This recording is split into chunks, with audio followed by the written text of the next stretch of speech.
she doesn't introduce herself. She gives you all the information. But she's on our team. She's fantastic. She put this together with Marjana from my team. So thank you, Kristen. Thank you, Marjana, for putting all of this together and making sure we're all here. I'm Ravi Kanta from Kanta team at Sirhan. This is our listing, 351, 353 East 62nd Street. As you guys can see, being in here, the potential is incredible. It's an amazing space. There's a lot to do with it. One of the challenges we've had, and it's not a secret, the block is not the easiest location. So we were thinking about all the things that we can do to sort of talk through and promote what's great about the location and the piece of real estate.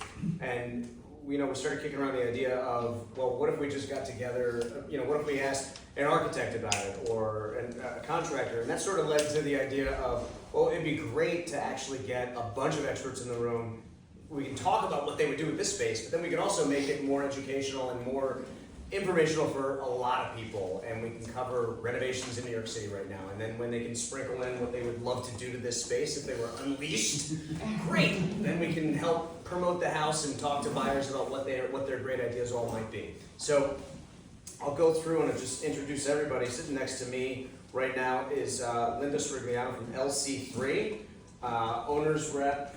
I mean, what's the right title? Just owner's rep? Owner's rep. Is that it? Because I feel like you do everything. I do a little bit of everything. I'm an owner's rep, but we also have a client service and a very concierge property management division that was born out of my owner's representation firm. So we kind of have all three of those under our umbrella. All right, and I'll let you guys introduce yourselves. Kurt, you want to go next? Sure. Hi, everybody. I'm Kurt Decker. I'm the chief estimator at Rusk Renovations. I've been with Rusk for 13 years, and I handle all the pre-construction and project planning, as well as the budgeting and estimating for the company. Tamara Eaton, owner of Tamara Eaton Design. We've been around since 2009. I counted this year. This will be our 16th townhouse renovation that we have completed this year.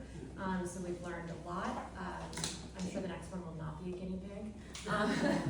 But thank you, Robbie, for having us. And some of these people I've actually had the honor of working with, so that's very exciting. Sorry. First of all, Mike and I'm getting a roof full for 4 weeks now.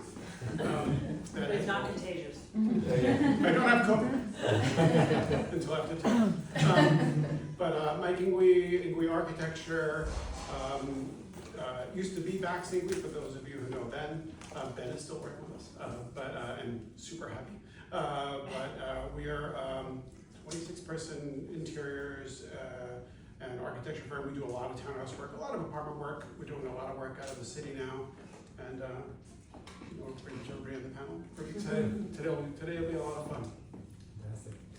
Hi everyone, my name is Morris Cohen from TD Bank. I'm a construction loan specialist, so focus on the lending piece of things. I've been in lending for about 15 years now, and been probably doing about over $100 million worth of transactions, probably consistently year over year. So when it comes to construction lending and what can be done, what can be done, I'm your guy. All right. Well, we've got a couple of topics. I thought it might be helpful. We're going to talk a little bit about, I think no secret, there's like a general hesitation to jump into big projects these days. At least that's what I'm seeing on with buyers and with listings. I tell people a healthy chunk of our inventory used to be multifamily townhouses delivered vacant that were going to get shredded and turned into single family. Right, a lot less of that today than we used to. Some of that is due to the rent laws, which is a whole other panel and discussion. But I think a lot of it has to do with the perception of the difficulty of renovation, right? So that's one of the things we're dealing with. I'm sure you guys are all dealing with it in some respects. I think it'd be helpful to just kind of walk through, what are the real pitfalls you're seeing? What are the challenges? What are you hearing from your clients? And what are the actual, what's perception versus reality? Right? What is an actual problem versus when you sit down with a client and say, you don't need to actually worry about that.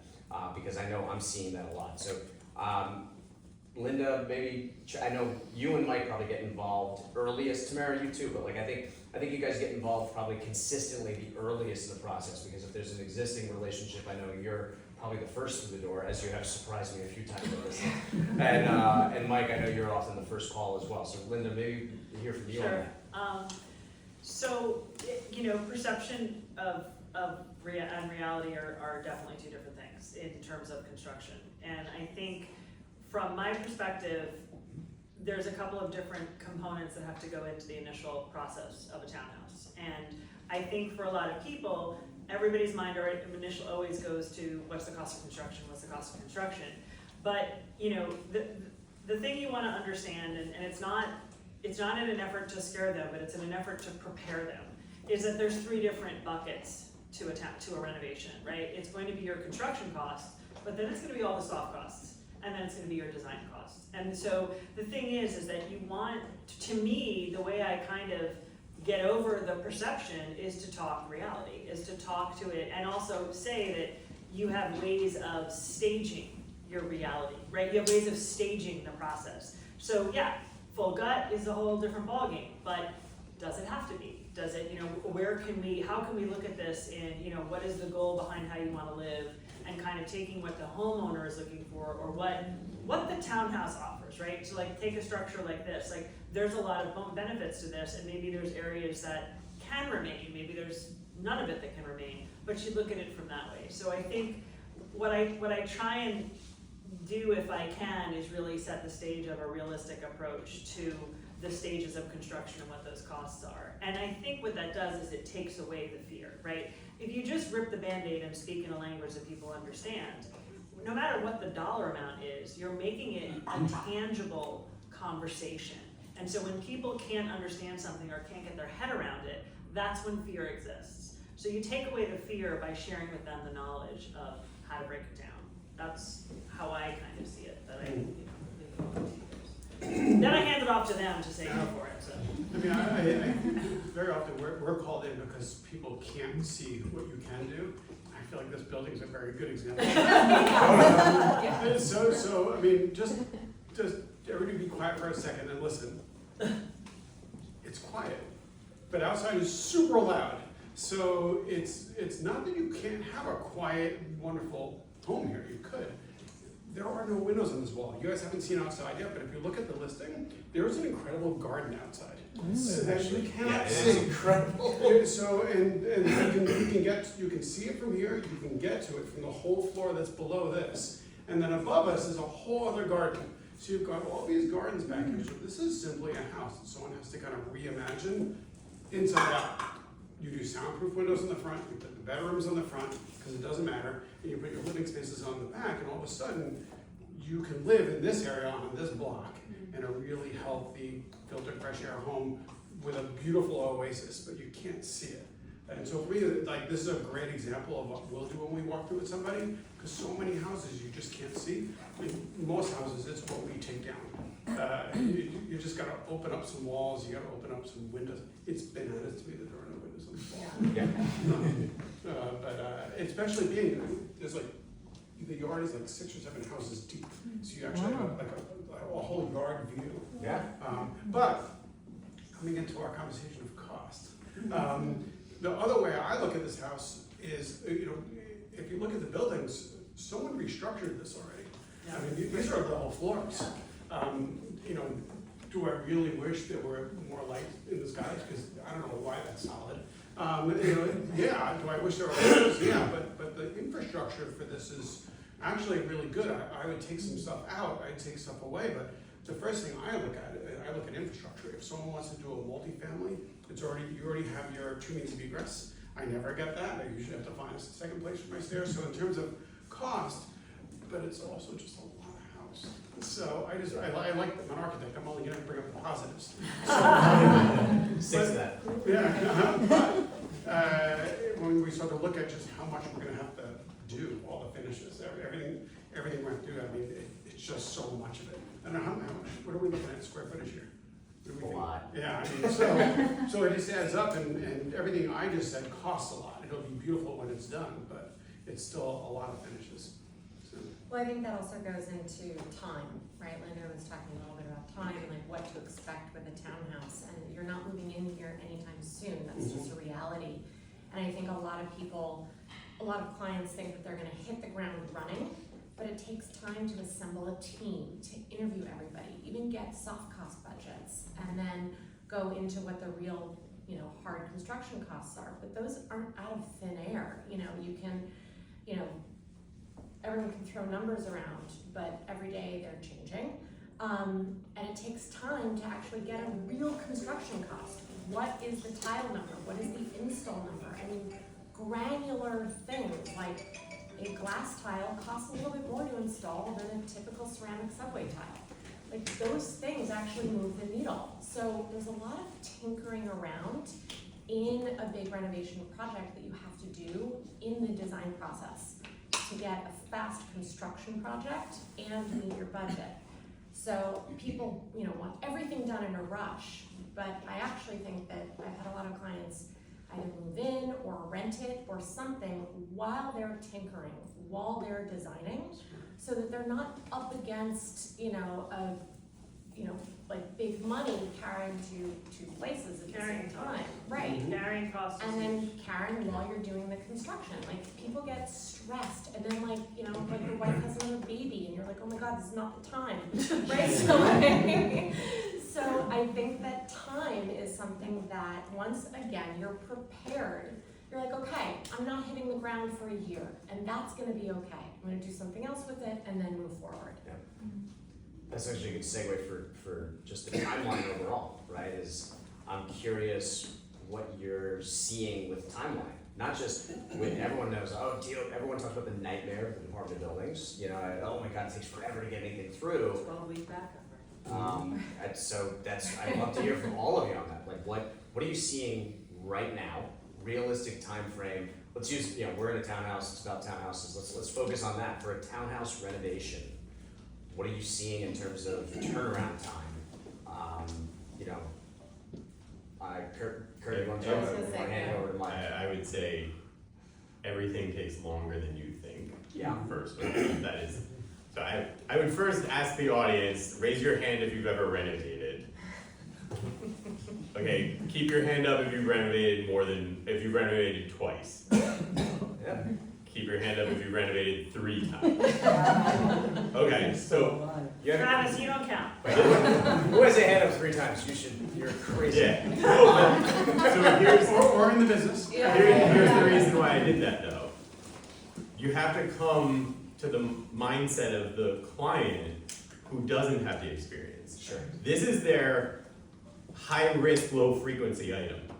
They're about to dump 5 million, whatever, into the budget of renovations, that they need to have that cash accessible. Rusk does not work on a credit system where you can pay over 30 years the way a mortgage can. So all this, I'm saying, because you have to realize that people come to something without the experience. Everybody up here, I price stuff every day. I feel confident in my numbers. Someone that hasn't priced anything and has only heard the horror story of their brother-in-law where everything was escalated and took twice as long, they're bringing all that emotional baggage with them to their project. And you have to educate them to disarm all that, to say, no, you've hired a professional team, you do need an owner's rep, because on this townhouse we've got a geotech, a structural, an MEP, an architect, an interior designer, a lighting designer, perhaps a colorist, they're an AV company. You could have 15 people that without an owner's rep, the owner is responsible for paying, contracting, managing, getting information from. Now you take the people that can buy a townhouse, they're typically pretty successful because they have a day job that somehow makes them the money to buy the townhouse. Now you ask, where do they find the time to do all this other stuff? They don't, is the answer, and that's why everything slips. Even getting them to look at your tile samples, or to look at your door hardware, or to get to the showroom on a weekend. They worked a full week, just like the rest of us. They're tired. They don't want to look at that. They don't want to make those decisions. So on the lead up, that's a lot of the delays. It's less the DOB and more pulling out the program from the client, understanding what their actual budget that they're comfortable with is, subtracting out the soft costs, subtracting out everything, and realizing where construction needs to land to make it a successful deliverable for them. Once you have all that information, then you can iterate and say, the glass tile's gotta go. we've gotta change to ceramic, or we can't do full height slab, we're gonna do wainscot height, right? Then you can make those moves once you know what the actual parameters need to be. You should have him record that for you. Yeah. Well, I'm gonna actually, I'm not gonna counter you, but I'm gonna support what you're saying just from a more global perspective, because I tend to think more macro, but you asked about time, and I think this goes back to, I mean, a lot of what an owner's rep does is manage expectations and kind of get out in front of a project, right? Because that's a lot of what I have to do. But I think to speak to time, what's very important is to kind of set that up ahead of time. So if a client says, I really need this to happen in X amount of time, I'm either gonna say no, or I'm gonna say it's achievable, but here's how it has to happen. And you back time in from when you are anticipating either when you would like to move in, when you would like to start, however that works. Because you have to make sure that the team is also hitting the deadlines to achieve what needs to happen. And that's the organization of the consultants, the design, the time for you to process, the time for you to have your meetings, the DOB, and I will say this, the DOB has not been good lately. Like, it's the word on the street, and it is, but that is something which almost is like, when you get to the point of the DOB, you just have to go, okay, let's have coffee. Because there's nothing you can do. Like, you can try your hardest and you can stand on your head. As the interiors, while you're waiting for Correct, DOB, that's what I'm saying. that's when you actually That's right. start Yeah. dovetailing in the Correct. thing, because like, as an interior designer, I know what you need to put in a construction set, right? I know the plumbing and electrical and all of that. You don't need to pick paint colors, but you need to pick finishes, right? So, paint finishes. So it's like you can tee all of it up, and then as soon as you're ready to go, and you're submitting to the DOB, and you have construction costs and all of this, then you pick out your sofa and whatever else you want. So, you know, It's a master schedule that has to be presented. It's a huge coordinated schedule. And that's, I think that's the key, and I think that, you know, having a contractor who can be, if you're speaking, I don't know, I'm assuming a lot of you are realtors here, do we have a lot of realtors? Yeah. Okay. So what I'm saying is, this is the resource team that's gonna support what you need to do out there, right? Like, so these are the, like, this is the chain of getting all of these people together, and it's very helpful to have somebody who can sit here and say, based on the design development set and the interiors concept book, and what I know is going on right now in the industry, I'm gonna pull together this number. And it's almost like you discuss that before you even move further in the process. Because the last thing you wanna do is design the whole thing and then go, oh, I can't afford that. We have to change. And that's what pivots your schedule also, is getting too far ahead in the process and having to pull back. I would say that model's also dead, right? How much are you guys doing full bid packages? So, yeah, to, I like- think- I mean, you have to do it, I'm gonna argue with that. So my. No, I'm saying, what I'm saying is, No. yeah. So our typical process is we'll come in, we'll measure, we'll do, by the third or fourth or fifth round of design, we've been usually working with an interior designer, and we've been working with the team. When we can, we'll work with a contractor just to see kind of where we are. But what we're trying to do is create a schematic design set that shows you what the layout does want to be and what the finishes could be and what the scope could be. At that point, we're very often in our own office kind of sketching what we think a structure could be, what we think the mechanical could be, and at that point, we're doing lots of things at once. We're sending it out to 4 contractors, or one if we have a really good relationship with one, especially if they've got an estimator, because basically, the estimator can send it out to 4 subs, and then they're doing all our jobs. So we only need one contractor with an estimator. But we're sending out to 4 contractors. We're starting our DOB and LPC process. We're starting our interiors package, and we're sending it out to all of our subcontractors, mechanical subs, structural subs, to get pricing. Because lots of stuff can happen at once when you go through that, but you have to get that pricing, which is, I would say, 25% accurate. Has a 25% swing at that point, because I just haven't done any drawings. I just haven't. I haven't done structural. I haven't done my geotech yet. Yeah. I haven't done lots of stuff, but at least I'll know if I'm somewhere near the ballpark. But coming back to where the building department is, I've had building department stuff approved in like 2.5 months. I have had something much simpler approved in 5 months. And it is the most frustrating thing because you cannot pick the examiner, you cannot pick the process, you can't pick the stupid thing they put on that's wrong, that I must see the commissioner for, who I can't get into for 6 weeks. And he sees it, he's like, yeah, why do you put that? I'm like, I don't know, but that's 6 weeks. And it's just the world that we're in, and there's no way to get out of that system. The way the building department's working right now is you can't make appointments with people. I can't sit with them anymore. So starting that process super early is important, but that's our typical process. And then after we get the ballpark, we'll do our design development drawings. We'll really develop those. But the best projects that we get are when there's an accurate estimator working with us. Accurate being the most important thing there. And as we're doing our drawings, the estimator is continuously looking at those drawings saying, you know, Mike, your schematic design kitchen was nowhere near that big. And I do not know what you're thinking. So, or that's a $70,000 range. Yeah. So that's our typical process. Is that bad? It is a beautiful range. It is if you want it in the next 2 years. Alright, so actually, let's look at it from a different angle in terms of timing. Mhm. Let's go one by one. What is if you had to pick one thing that's causing delays for you that you feel you can change, like put the DOB aside, we get it, like, you know, it's unpredictable. But if everyone here is educating their clients and saying, stay away from doing this one thing, like what is it for you? Let's go one by one. I'd love to hear like if there's any insight on what is. Start at that end too. Because I have to think about that, because I tend to be, I don't know, if I have control, I keep them on track. So I have to. Love it. Yeah, I mean, I can tell you, I find I look at things from a little different angle than everybody else. Of course. I'm not day-to-day involved in the construction. I'm on the lending side.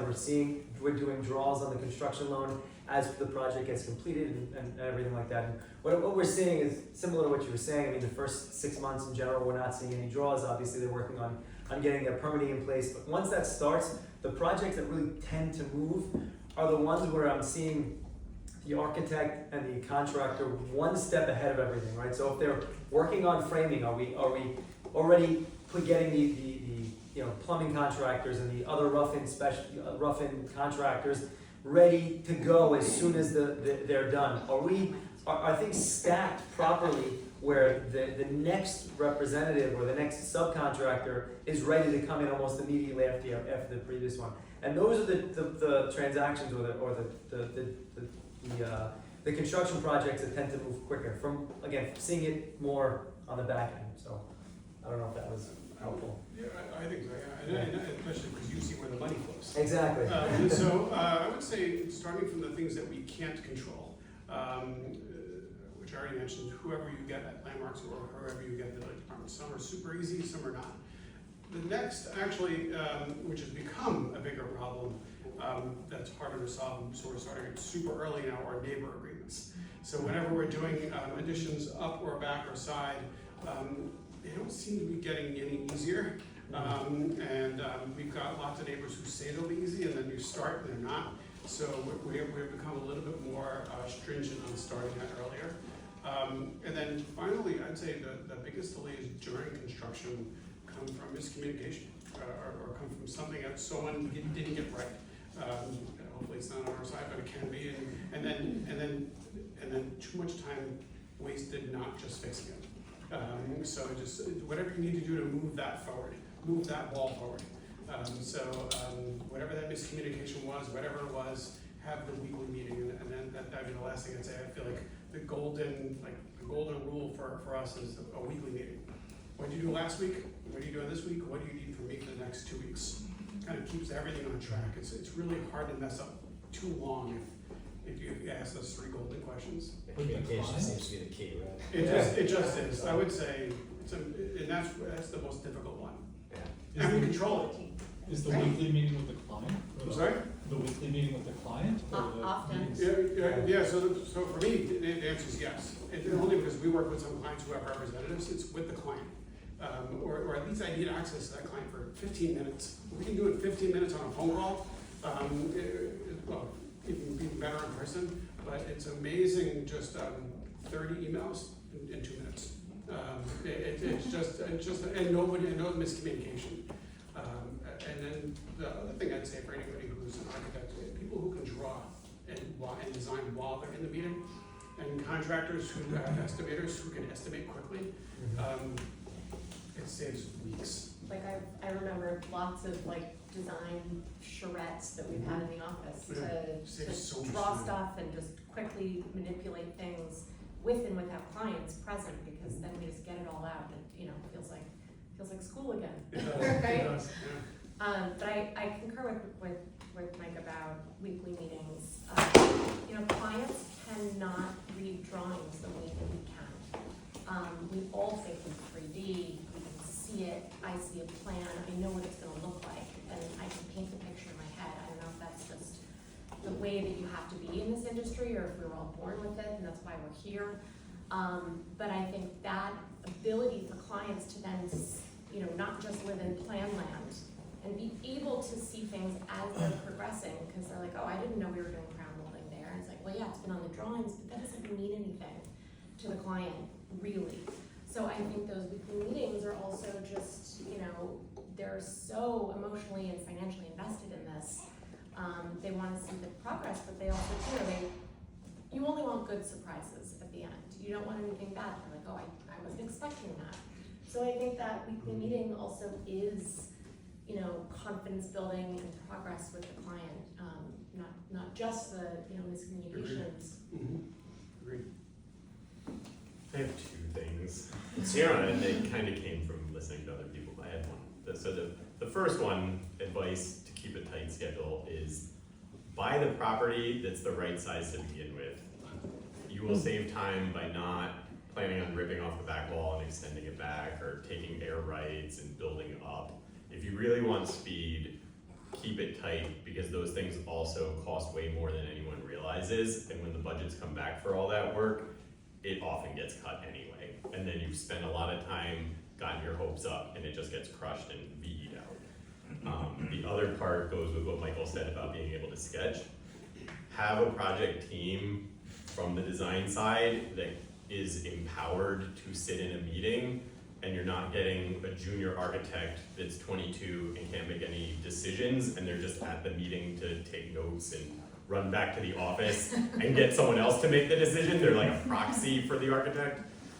You really, to keep things moving forward, we want to keep building. We just need to know, is it A or is it B? Let's do some sketches, let's pick it, everyone sign off on it. You guys know what the client will say yes to and like, and let's just build it. So those are the two things that I think people can really do well on.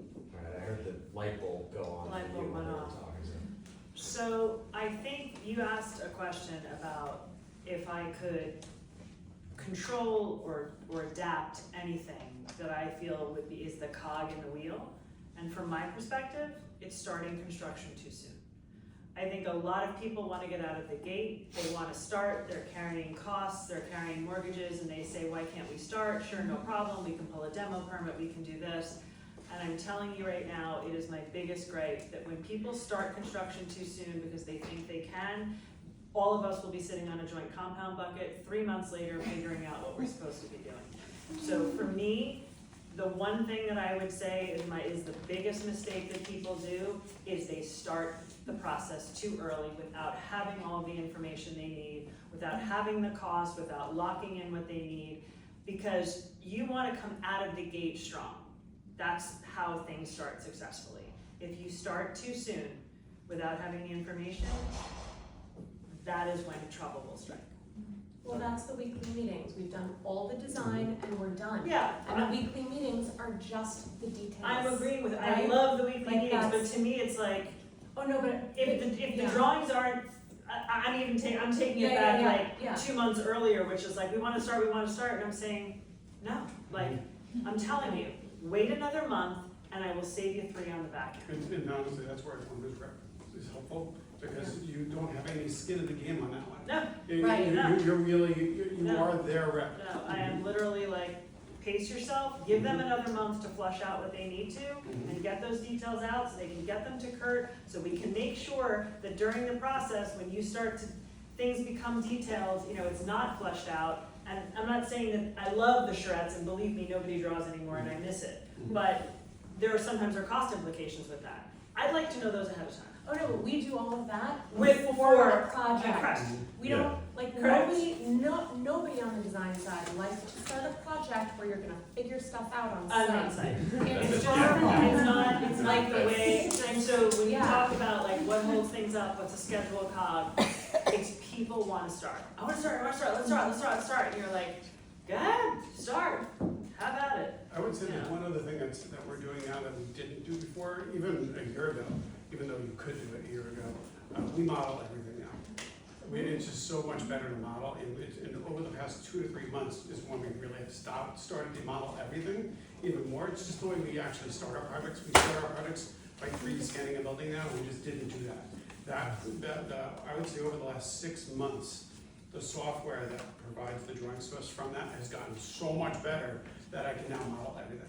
Can you explain that a little bit? What is So, that? yeah, so you'll come in with a camera and it'll just 3D scan this whole building. Like model And that I'll or give you a something. great example. If I wanted to come in, I'll give everybody real numbers, because I know them by heart. I would have to pay 4 people to spend all day to measure this house. Then one person would probably take 3 days to draw it in AutoCAD or Revit. That would just give me a plan. I would have sections, then I would have to do it in a Rhino model, so I can start modeling. And then there'd be more drawing, blah, blah, blah. It's like $20,000, maybe more. For $6,000, I can have a 3D scanning company come in here. The 3D scanning company will give me every drawing you ever want for this whole house. I can have a section every single way I wanted. I can have a Revit model, a Rhino model. It just didn't exist. It wasn't, the programs that converted those models was horrible 6 months ago. I only know because I'm addicted to like trying to figure out like which one of these programs is good. And now there's like 2 or 3 competing companies. So because of that, now we can actually model everything. So with the base thing that we're doing, which again, this is really, really new for us, but I think we're not the only architect doing this. I think this is becoming the norm, but only very recently. You could do a white box, which is good for most people. 3D rendering, at least they'll know what it looks like. And then, if they want to spend some more money in the rendering, you can actually put materials and everything, photorealistic. But you don't have, you can do that for like the living room. Yeah. Or something, but, I mean, you know what I mean, like, seeing your materials on the table is so much better than any The rendering. photos, but you can have both at the same Yes. time, and I think that actually is really nice. But I find the same thing with Matterport. We did it on the townhouse in the village. And it was a year and a half ago that we did it, and we actually couldn't use it because they missed so much. So, It was too perfect. yeah, So Yeah. what was coming in, the 3D modeling was so perfect, it was catching every little thing. You cannot design it, I mean, like, life doesn't work that way. So now all the software, I guess this way, the AI fixes it all, and it creates a really, truly real 3D model. Anyway, so coming back to them not being able to see things, it has changed a lot. We see it from projects we started a year ago to a project we started 6 months ago. Very different setups. Interesting. So I have a question. I don't know if this is the moment to make a question. Sure. Okay, so at what point, let's say that I have this house, I'm the owner of this townhouse, and I want to update the house or make cosmetic, like update the kitchen, the bathroom. At what point I have to involve architects and the Department of Building, and I need permits.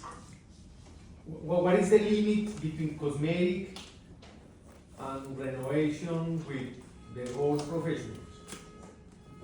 I don't know if it's clear. No, it's a good question. I mean, my answer might be a little different than theirs, but, the simplest way to describe it, if you're not living in the language of the world that we live in, is that when you're touching electrical, you're touching plumbing, and you're touching mechanical, or you're moving walls, you need a permit. If you want to, and the other thing is, are you in an apartment or are you in a townhouse? No, I'm talking about an independent Theoretically, townhouse. two very different animals. Apartment, totally different animal. You own a townhouse and you want to replace your countertops, redo your floors, paint, maybe change some details. if you're not, I might say to you, depending on what it is, you might not need to pull a permit. You might need to hire a contractor, but, you might, that's me. These guys might say differently. I think that there's a fine line between when a permit is needed, and I think it's also about the vision of what's being done in terms of your neighbors and the vision. So to me, it's, if you're gutting your bathroom, you need a permit. Because you need a plumber, and no plumber's gonna come in and do the work without it. Once you touch waterproofing, so once you touch mechanical, once you touch electrical. But if you want to install a new vanity and put up wallpaper and redo your floors and paint your walls and put new countertops in your kitchen, you don't need a permit for that. The way we do it. That's cosmetic. It's cosmetic. It's really cosmetic. It's like putting, making things pretty, changing your outfit, getting a new hairdo, The way we do it, there is a bulletin that lists the 30. He's more formal. The 30 things, what I would say is, if you do work without a permit, it doesn't matter what you're doing, just be ready, someone is calling 311 and the building department is showing up. You need a general That is a road. in general. There's a bulletin that gives you like the 30 or 40 things you can do without a permit. We print it 24 by 36 and we paste it to the front door on the inside of the door for when the inspector comes. And it lists the things you can do. And then we make sure that the contractor who's in that house is just doing those things. Because you can get a plumbing repair slip for just the plumbing work in a kitchen or a bathroom. I can get an electrical repair slip for just that work. And that's it. Anything more than that, you're right, you need a permit. You need a permit. But even when I don't need a permit, the chance of an inspector showing up, I consider to be like 100,000,000%. And when they come in, they're just shutting you down. They just don't care what you're doing. So we put the bulletin, we print it big, and so that then we tell the contractor what to point to when they come in. And it happens. So as a client, you'd have to ask yourself the question: am I willing to take that risk? Because I would say, even in an apartment in a house. In a house. Once you're in an apartment, You're totally different story. Yeah. Totally different. There's no hesitation on that. So recently I bought an apartment in a co-op. Yeah. And I changed in the shower. I changed a new fixture in the shower. But I follow the direction from the management and I hired their plumber. But I didn't find the So, hold on. building's This is different. So there are a couple different types of permits you can get. The plumber is pulling his own permit for work. So you don't need like a Department of Buildings project permit. Okay. Electricians pull permits and plumbers pull permits. You might not ever know because it's their own responsibility for a lot of little things. Sorry, the decorator's not supposed to be telling you this, but I am. So there are different types of permits, and I think maybe that was a little confusing. Or you use the building's plumber and the building's Yeah, super. yes. Which is a Whole other different deal. conversation. Yeah. That's a whole other story. Yes. I think Sorry, that just to makes- say it out loud. Apartment buildings are a different breed. So when people are trying to renovate an apartment building, there's a whole other world and language of rules and regulations. When you have a townhouse, it's a little different. Because it's just you. There's nobody above and below, there's no building regulations, it's different. Which is a different point for people that are moving from an apartment to a townhouse. To understand that when you're in apartment living, you're on shared systems of boilers that do the radiators, of jockey pumps that boost the pressure, of potentially a cooling tower that your HVAC system's tied in. When you're a townhouse, you're your own little island of everything. You've got your own mechanical systems, you've got to do the snow maintenance on the sidewalk, all little things that people don't necessarily understand and buy into. And that can also be, this house seems to be in good condition just walking around, that they've renovated and upgraded the bones of it, I'd say. But when you're walking a townhouse property and you can feel the floors are all out of level, and you look in the basement and it's got rat traps and it's dark and you're kind of scared to go down there, right? Like, just get out your checkbook to fix everything that you are feeling weird feelings about. So Yeah. that's I couldn't agree more. I will tell you, like when I walk clients through houses, there's two renovations. There's not and then there's a gut. Yeah. and like, Yeah. and everything else is really, it's a joke, but the third scenario is, well, did somebody update this house within the last 10 to 15 years? Maybe 20, right? Like, because if you go beyond that, like you're gonna shred it. And the systems, like updating the systems becomes such a pain. Like when I walk people through, very often, just say like, I stop at the front door and say like, look, I want you to focus on the windows, the exposures, the ceiling heights, natural light, and what you can see from everywhere. Like that is the most important stuff while you walk through the house. Look at that. Everything else is gonna change when you're done. I also think an important thing, and this kind of ties a little bit into the DOB, but from the perspective of townhouses and walking people through, there's a lot of things that are going on in the city right now where they're changing a lot of the rules and regulations regards, like, if your HVAC system is 15 years old and you need to replace it, there's rules and regulations about new refrigerant lines and how they're run. And so it's not just like plug and play, oh, we have to replace it, we'll open up some walls, but it commands a very, very different type of work.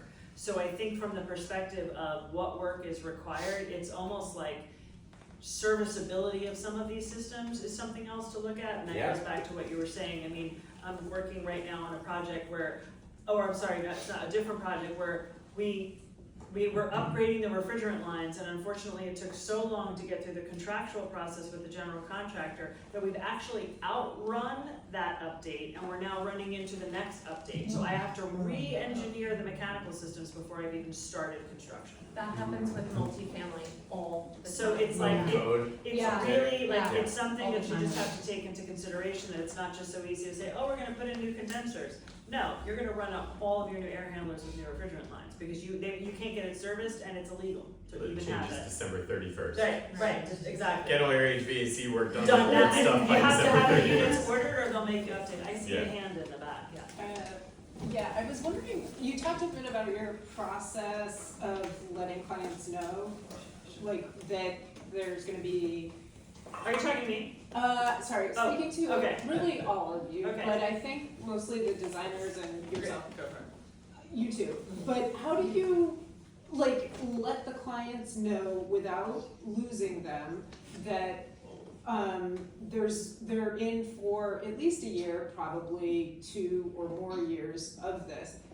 Does that happen in, I think it's multiple conversations, but just, can you talk a little bit about how that process, you present that to them? Well, Gary, that's okay. also, like, that's actually kind of a Robbie thing too, that I think the more sophisticated, but the more sophisticated brokers actually do help clients understand that on the front end, that it's not like, oh, you're gonna be done in, 6 months and it'll be fine, like, 400 foot, you'll be done. yeah, exactly. So I think when brokers kind of, go through the process with their clients, the ones who can get repeat business and build a big townhouse portfolio of, a book of business, like actually know that they can't lead clients blindly into these big renovations. It's not fair. they don't get called again. And Robbie's built the business because he knows that there's a lot that goes behind it. So I think, Michael has to do a lot of work. He has to be the bad guy often pretty early. So, Yeah, I mean, and it happens. Yeah. Thankfully, very often, I'll give you a great example. This past week, there's a project in Brooklyn where I walked 5 or 6 different people through different brokers. The house is horrible. you won't say the address? I know. Oh, I would guess. I will not do it, but It has to be. But I love it, and it's got so much opportunity, and you just walk through it, and you see it, but there's no one who walks through this house who doesn't think we are not restructuring this thing completely. That's an easy one. The client goes in knowing, hopefully, they've got eyes and a nose. And the troublesome ones are the ones you were describing a little bit before, where someone renovated it 15 years ago, not really that well. Yeah. They didn't fix the structure, they put some new bathrooms in and really beautiful marble slabs everywhere, and you walk in, you're like, oh my God, like bad, like it's really bad. Yeah. And they're selling it renovated, but like, it's not, I'm gutting this thing.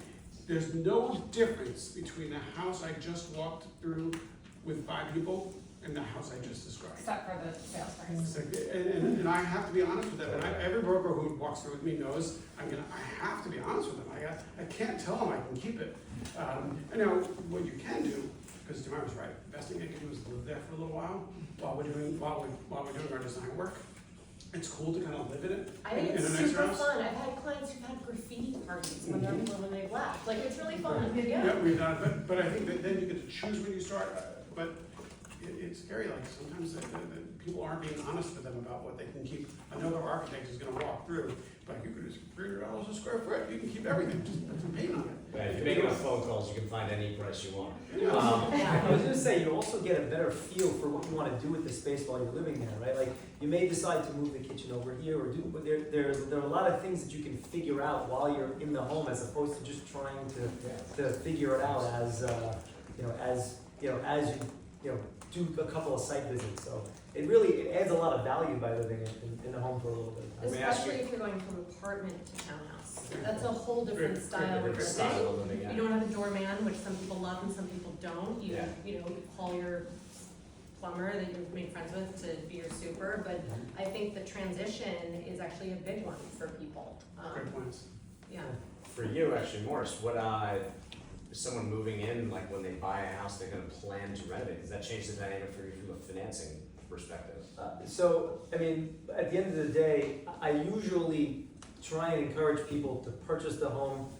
You know, we can do it with a conventional loan and then the construction loan if need be, if there's a need for financing. But I'll usually encourage people against financing the construction loan as part of the purchase, because I tell people all the time in the beginning, in order for me to just start the lending program process, forget about all the regular income and asset paperwork that we need architectural plans, we need a contract signed with your general contractor, and we need a budget, a line item budget.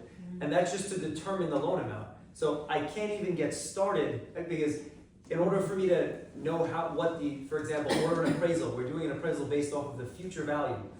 If you're adding square footage, obviously if there's gonna be 5 bedrooms or 4 bedrooms, that can make a difference, right? If your construction cost is higher, then my loan amount is potentially higher, right? So all those factors play into us being able to come to a loan amount, and obviously I can't apply for a loan if I don't know how much I need, right? So we come into the picture obviously a lot later.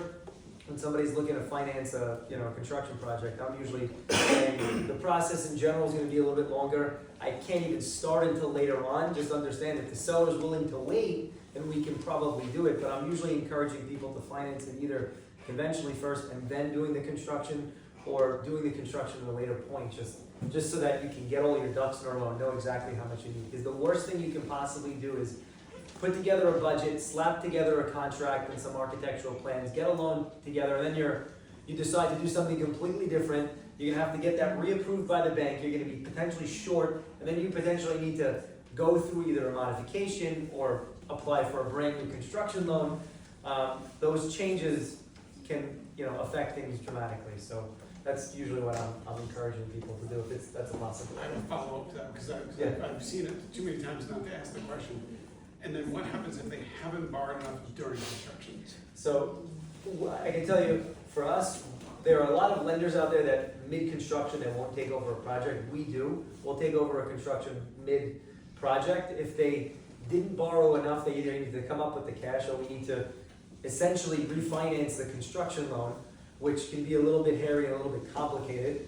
You can still keep drawing on that construction loan as you're refinancing that, but if you need to go from, say, a $3 million loan to a $3.5 million loan, we can do that. It just, we would need potentially a new budget of what that's gonna look like going forward. So we try and get a new contract, a new budget. It's a little bit more work on, all of your part to do that, but it's something that can be done, and it's done every once in a while as well, so. I'll tell you one small piece of advice based on the conversation we had though was, look up if you have one of those houses that's 10, 15 years old and in good shape, look up the permits from the last renovation, because if the people who did the renovation are no longer in business, that's not a great sign. Because these companies don't disappear that quickly. And if they are, I know, Mike, we've had this experience before where, you know, Mike's firm, even if it wasn't Mike himself, it was his old partner or whoever, somebody did the renovation. Part of the process in going back and forth with the brokers and negotiation or whatever, to underwrite the deal, to underwrite it properly and understand what your cost is gonna be and what was done, what's behind the walls. We'll get on the phone with people who did the renovation 15, 20 years ago. They don't always remember everything, but they might remember if they did structural work or not, if they did the HVAC system or something, like some of these little things that you can really help sort of instruct scope of work and understand costs. Questions? Yeah, Lindsay, I had a question. What are your major, if you're projecting a project roadmap after a property's been sold, like what are your major check boxes? Like, are you looking for schematic design? Are you going to design development? Like in terms of like the client moving in, what are like your 5 major checkpoints where you're kind of like projecting something for the client? I'm just gonna try and understand the question. So give me a scenario, somebody buys a house and they need to move in. And they're doing a gut reno on this property specifically. Okay. Like you're bringing in, you know, the architect, you're bringing in the designer. Oh, like, yeah, Like, so, what's your timeline and like, what are key points that, if somebody's a realtor, like, what are they walking them through before they're talking to you? so it's a good question, and I think for me, I think very systematically, which is why I love listening to these guys, because I'm not the design side, I'm very process oriented. So to me, there is a timeline that has to occur, and so the process for me is once somebody has purchased it, it's building the team. That goes without saying. But the team also has to be something that speaks to the owner, and that has to be, they have to speak to the vision. It's, you know, you have to pick the right team that speaks the language. Not every team is for every client. That's the first thing. The second thing that I then do is really dive into what the large schedule looks like, because I think for me, my world is managing expectations, and it's also being incredibly honest with what that is, because there's just no reason to not be honest. It will only backfire. And I'd rather them duck out now, but I want them to be able to make informed decisions. So it's setting the timeline for what we think is achievable based on the design team. When can they design? When can you draw? When can we get to the DOB? While I'm at the DOB, I'm tracking my interiors. I set up a whole macro schedule. While I'm doing that, I try to I like to do a rough budget before I go to design, because I don't want these guys designing into a budget that they don't know what it looks like, because it's just a waste of their time. So I'm very, very respectful of their process, and I want to get out in front of that. So to me, these are very, very critical points to the beginning of a project that only leads to then being able to track it successfully. A project's always going to evolve, and then it's tracking it to the timeline, holding everyone accountable, including the owner, to what does it look like in terms of their ability for design decisions. Can you meet weekly? What does that look like? Does it have to be by Zoom? When can you spend time with the designer? It's accountability at every level to get them to the starting point. And to me, that's a little bit, and of course the bid process and that all kind of goes in there. And you know, license agreements. I like to start license agreements long before it's needed. I've got a site safety plan. Like, I'm speaking a lot of terms, but there's points within that large schedule that I hit to make sure when we're ready to pull a permit, I have a good enough construction set, I have a bid, we understand it, and we're ready to start. Otherwise, I don't pull the trigger. It's just, that's my process. That's a very fast, abbreviated version, but I know it works because I have done it successfully. Where do you think the biggest holdup is? Because everyone blames one another. Is it the architect, is it the expediter, or is it the building department? Because those three go back and forth, right? So there's no expediter. So, honestly, you know, that's a hard question for me, because when things are done right, I don't believe in finger pointing. Like, it's just not my nature. It's just, you know, if somebody screws up, own it. I'm not gonna sit here and point a But that finger. doesn't answer the question, right? You draw a permit, Yeah, you draw a plan, right, you give it to the expediter, he Right. files it with the building department. right, They come back with objections, right? yeah, And you guys answer it, yeah, and we go back and forth, right? correct. And it's always a finger pointed. Who is the real problem? No, at that point, honestly, I don't experience finger pointing at that point. I don't experience the expediter doing anything wrong, or the architect. I mean, if the building department comes back because the architect, forgive me, screwed up writing a name on the drawing incorrectly, I'm gonna get pissed, yeah, because that's a waste of time. But it's not about, there's nobody that does anything wrong, because you never know what the DOB, I have a project right now that I'm trying to merge 2 apartments. We had a CCD1 sign off for a second kitchen, because they got the letters from the rabbi, the kosher kitchen, I did the whole thing. The Department of Buildings came back 4 times and told us we can't have a second kitchen. They never even bothered to open the document of the CCD1. I had to have a call with the chief examiner. So there's nobody's fault there. I can't, there's the expediter's fighting, the architect's fighting. So at that stage, I don't think it's a finger pointing exercise, So personally. is it the DOB's fault at that point? I think we're all frustrated with the DOB. I think there's a lot of frustration with the DOB, because I think what they do is they're not reading the information that they're given. So in your experience, whose job is it to chase the DOB to get the okay? Is it expediters?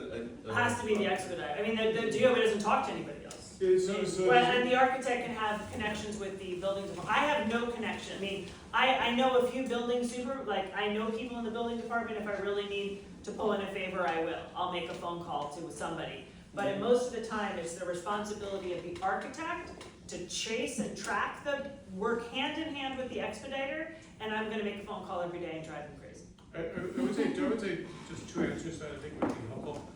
One is when we have ideal problems all day long. So I love the design side, I love the business side, but because I have teams, very often I'm brought into a meeting because there are complications, there are issues. There's only one way to deal with it, it's everybody in the room at the same time. And anybody who finger points just needs to get the hell out of the room. It just solves the problem. The owner doesn't care, the owner just wants to move forward. And whoever is gonna finger point, I'm probably not gonna work with ever again. And so I think they know that, so they stop doing it. There's only one way to work. The building department right now has owner's night. It is a silver bullet, and it was gone after COVID, Yep. and it just came back. Yep, I go So- every Tuesday, every second Tuesday. that's Yeah. right, that's right. So that is now the silver bullet. The architect cannot go, the expediter cannot go. Only the owner can go. And what we've told our owners is just take whatever they say. If they're blaming me, they blame it, it doesn't matter. Right. You only have one thing, because they will let the owners get away with a lot that I can't. And the way the building department owner's night is set up is a deputy commissioner or commissioner must be there.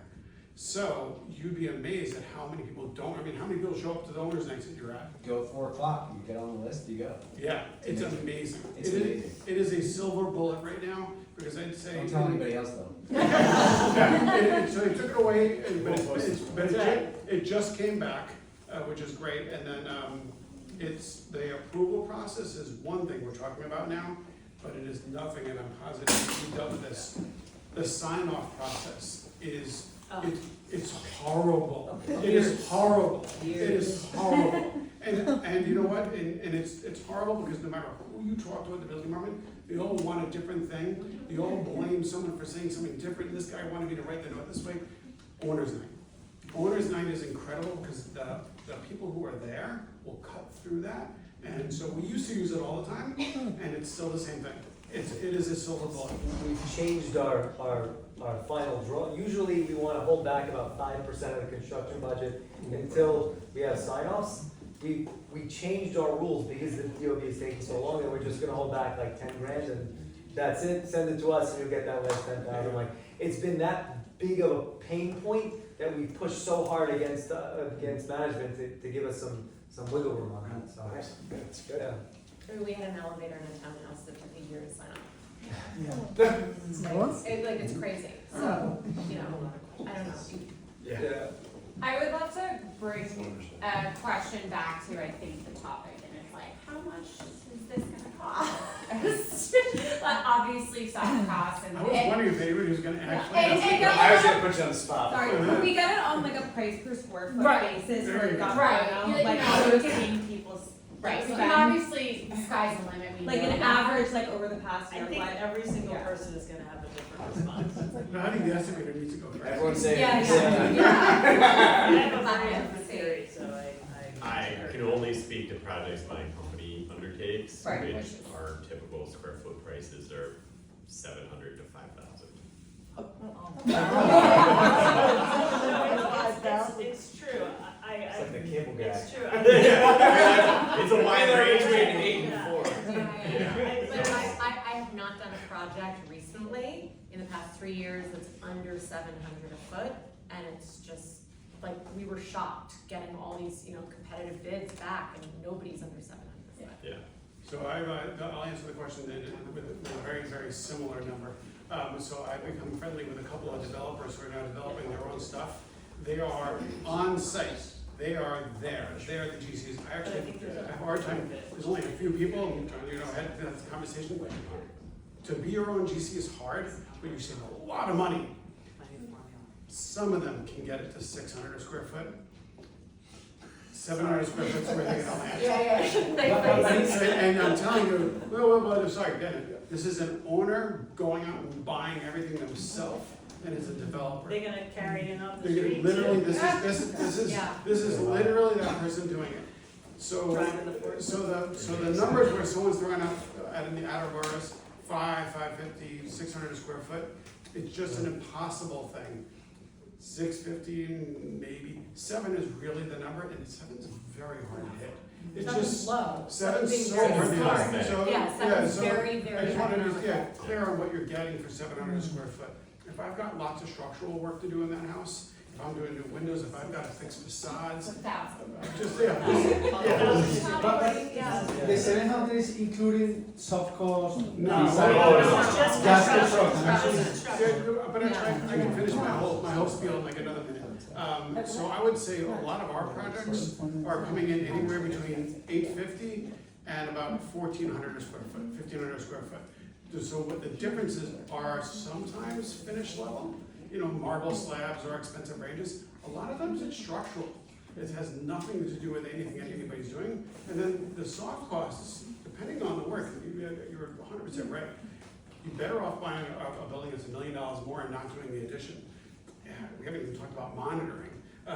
With the city, it makes you monitor. You avoid all that, you avoid neighbor access agreements, you So, avoid. soft costs, you guys will have to correct me on soft costs, because you guys probably know, the soft cost could be 20%, 25%, depending on the On house. top of this, You guys correct me on the percentage if I'm wrong. No, that's about right, but also, clients being faster decision makers, that's a big part of it, to move things along. If you have, 40 iterations of floor plans, you wanna see everything Mike has, then that takes time and a lot of money, right? So, that's also part of the soft cost. Clients tend to balloon. We don't, we know what we wanna do, and if the client needs the options, we're happy to show them, but we already kinda know what should happen in a lot of these houses. They can also increase their soft costs with rendering packages, Yes, they can. right? Right, yeah, Some people need to see everything as it will be built as a finished project with all the rendered surfaces on it, and they can really just spend money on drawings and pictures, and then we go build it afterwards. But a lot of people don't have the ability to read drawings and extrapolate that, so in a lot of ways, it's an investment for them that pays off, because then they understand what they're gonna get and they're happy with it. But I have to say, sorry, I just want to say something else, because there's lots of ways of saving money. And Mike mentioned something that I was talking about a developer who does it for a living, buying their own stuff. An owner who doesn't do it, by the way, they have to regret it halfway through. I mean, it's just so difficult to be there when the deliveries come. But I don't take projects, and if I try to get off them if the owner's buying too much stuff. It is such a nightmare. The GC should buy everything. I was gonna say, even the designers don't wanna buy Yeah, anything. the GC's Maybe- gotta be responsible for it Yeah. all. It's Like just, maybe appliances, sometimes clients buy, but that's about it. yeah, Otherwise, the really good architects and designers don't really want the project, to be honest. yeah, in our world, everything goes wrong. It's just the world we're in. And to have the GC be fully responsible for that world, it's so nice. And I feel like. We put it all on our shoulders, we carry it through to the end. Yeah. But by the way, I'm sorry, I was really expecting to be corrected on my price per square foot. Can we stick to that? Linda, let's hear it. Yeah. So I have a little bit of a different theory, and I think what Kurt said is true, in that's the spread. And I know it's the question. Everybody always, I do a lot of walkthroughs with a lot of realtors. I'm on the fort, I do what Mike does. People, bring me in, conversations, what does it look like? I'm starting to create something a little bit different in terms of how I look at a price per square foot, which is in 3 different buckets. There's a core and shell price. Now, granted, and Robbie just mentioned this, in the world that I live in terms of my work, we work in very high-end residential. Most of the time, I can probably say that if the drawing sets are good, I'm gonna come in within pricing within 10% of the GCs in comparison. There's not gonna be that much of a spread between their prices. But I can honestly say that the core and shell pricing, which is structural, framing, windows, your shell, your mechanicals, your plumbing, your electrical, that's not gonna have so much of you're not gonna have that much of a spread. It's gonna be within 5 to 7% of each other, and it's just basically gonna be like, how many trucks does this guy have? He charges $50 less a point on electrical. It's not a lot. That's one price. The other price are the finishes, and that's where the magic comes in of the people that do the design. And I don't have a say in that, but that's what's gonna drive the difference in that price per square foot. So when people say, what's a price for a gut, it's unfortunately, it's just not a good question anymore. And I apologize, I didn't mean it to come off that way, but you can't judge it that way because I have no idea what these people are gonna wanna put in their home. They could be okay with Home Depot tile and not care about, and they want a 1x6 simple, baseboard, and it's easy, and we can roll it, and it can come in fast, and we can move it in time and in money. But the finishes are what drive your price per square foot. It's like asking how much So- the dress costs. Right, so it's Right, kind of like, until I know the client and until Or I an outfit can with all the manage accessories, expectations. and you don't know the necklace is Right. a It bazillion just dollars. gets a very hard thing. Right. And then I would also say that on top of that, in this city, you need to carry at least a 20% contingency. And you 100%. need to have that money in your pocket. Yes. Like, I don't want you to spend it, I will fight for every dollar of it on behalf of my client. But you need to have it, because it's coming in some way or form, whether it's a choice that you make, a decision that you make, or you open up a wall and you're like, oh, fuck, that's not supposed to be there, and you have to address it, and excuse my language on video, I apologize. Or the happy thing, sometimes that contingency comes at the end, you're done with the project, you've been looking at all this infrastructure, you're finally in, and all of a sudden you want that really cool cabinet. Right, Where you want, exactly. and now you've got some contingency, you can do the fun thing, the thing that So- actually makes you happy. So I think it's a 3-point step when people look at costs, but I think the minimum base in New York City is 700 right now. And that's also considering How much? about 700. That's minimum. For I construction alone. can't do, Right. I'm hard pressed to get below $1,000 right But that doesn't include decorative light fixtures, Right, wallpaper. nothing. Doesn't include Furniture. design, it doesn't Like include any of that. furniture for this much. I can tell you as the Square footage is least a lot, qualified right. person up here, I've told every client in the last like 3 years, 1,000 foot is a baseline until you get to 5,000 square feet, 6,000 square feet, you may blend down a little bit on savings from there. Yeah. Just because of like, there's a point where it just doesn't Sure. maintain a per square foot price, 10,000 square foot house, there's some differences. But I think extensions, additions drive that price up tremendously.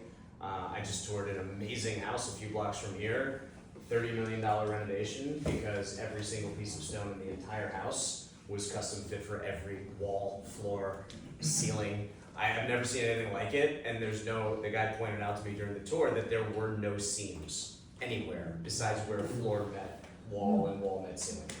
So that's how you get the $30 million really fast. Also, if you're doing a renovation and you're more so in a co-op, not so much a townhouse, because I think in a townhouse you do a full renovation, but you're okay to keep the windows and you keep the floor. Mhm. You save a lot of money. Once you rip your floors up, it's a whole other bag of worms, because your subfloors, and also the contingency, I will say this, for people who sell in co-ops and condos, you're gonna have an alteration agreement, we're gonna process it, we're gonna do everything we need to, and our building architect's gonna walk in and say, oh yeah, no, I need you to change that. And I need you to run the waterproofing 26 inches up the wall, not 6 inches up the wall, and there's nothing you can do about it, and that's your contingency, because they have the ability to do that. I mean, I'll tell you a crazy story. We did a townhouse combination in the West Village, and we put an in-ground pool in the basement and dug out. And halfway through that process, the Department of Buildings came back and said we have to do different underpinning and structural for the adjacent neighbor. That alone cost several $1 million, right? So that's how we can't tell you how much the dress costs, right? Because it's like, if you want an in-ground pool, which sounds crazy, but I have to say, like, you're seeing them more and more now. Yeah. Because people want basketball courts and pools and bowling alleys and, you know, they want all these tricks, and people are doing this stuff. So at a certain level, you know, all these prices are not even, like, these are just like to walk in the door. I have another suggestion though, so I feel like the conversation we're having is helpful, and I think price per square foot averages are helpful, but it is not the way I recommend getting prices. I actually recommend actuals. It's the only thing I like. So when someone is trying to hire me, what I recommend is they look at me and anybody else they're hiring, and I should be showing them a project that I did do that's similar to the project they are doing, and they can talk to the client I did work with, and they can see what the numbers were on that project when I was done, not when I started. But with the contractors, what project have they done that's just like that? How much did it cost recently? Because nothing else counts. And can they talk to that client? And what's helpful about that, these are actuals, and yeah, nothing's apples and apples. But it's kind of hard to do the per square foot thing, especially in our world where everything's a renovation. So I like the price per square foot, but I'm a much bigger fan of actuals when they can also talk to a client. And then the last thing is, there's no more expensive thing to do in New York, and we do a lot of it. We go down a lot. Yeah. But digging is gotta be the slowest, most expensive thing to do in New York. And I've said this to everybody who wants to do it, is you have to really, really want it. If you don't understand that it is the slowest, most expensive thing that will delay your project, you shouldn't do it, period. And by the way, we've done it really successfully. A couple of projects didn't get shut down. But what will happen? They do. They take the structure so seriously. Well, the reason why is that people who approve excavation drawings are different from the people who visit your site, and they don't agree with each other. And so you will get approved excavation drawings, and then you'll get an inspector who will come who won't agree with it, and they will shut you down. And they will shut you down for months until they can agree with it. And It's a I great remember system. Sandy too. Yeah, Like, yeah, so, by the very way, sandy, yeah. but we're doing houses right now where that seller unlocked everything. It was like, that house would never have worked without that seller. It has made something that was worth maybe, $5 million when it was done to like $9 million. And so, yeah, it was worth it. But those clients went into knowing what I just said, that, the DOB is gonna show up, we're gonna do our best, but like, it could happen. Well, I don't want to cut us short. We do have to wrap up in a second. So, for selfish reasons, one by one, really quickly, what's the one thing you would want to do in this house? I'll start with the process oriented. What would you do here to make it? These amazing? curves are bugging me out. I really honestly wouldn't, it's my client's choice. I don't have to live in it. I just have to build it and get it done, so. What about you? I like a good feature stair, and this house being wide, you could actually get the U-shaped one, not the little curve, not the straight. I like that. It is The a bronze rare, entrance yeah, it is a rare thing to be able to Nice. put in a house, and it shows the massive house that you own, to be able to It's a burn stunner, that yeah. square footage, so. Nice. And then has a big, cool pendant fixture hanging all I over. thought you were gonna say fire pole down the middle. We can have that in the separate back stair. Yeah. Let's hear it. To be honest, I actually haven't walked the whole house, but I think that everyone came in from the bridge, right? And so I think, as Mike said, making sure that you're much more focused on the back than the front. So I think like, this is such a decoratory thing, but like window treatments in the front and making sure that you get the light, but not the exposure out there. Other than that, I think it's a gut, but that's me. Mike, what's your thing? Windows? Yeah, there's two versions of this. One where you somehow like what you got and you do a decorative thing. It's not what I would do here. But I think I would definitely turn this house backwards. I would do a high performance house where I could do high performance windows and block out the sound. I would do filter fresh air 24/7. It gets rid of all the bad fumes. It gives you this oasis.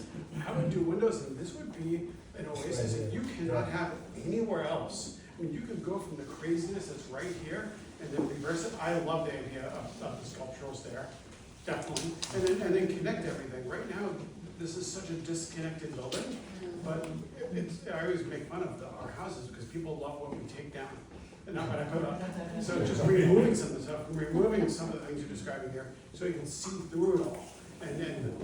But I have to tell you, I cannot believe there are not windows here. Yeah, I was gonna say the same thing. I absolutely love floor to ceiling windows. The more natural light, the more beautiful a space tends to be. So. Yeah. You'll finance all of this, right? For sure. All right, well, thank you very much. Really appreciate it. Anyone wants to tour the house, happy to give it, and there's some wine and cookies, I'm sure, so. Thank you guys so much for coming. Thank you to our panelists who are amazing. If anyone does want to tour the property one last time, we can do a tour with Marjana, our other listing agent alongside Ravi. So let's all, you can convene with us, but grab some more wine, whatever cookies are left, and thank you all for coming. Thank you. Thank you so much. So good to see Hi, you Peg, so as good. always. I'm Pamela Leeds. Your name again is? So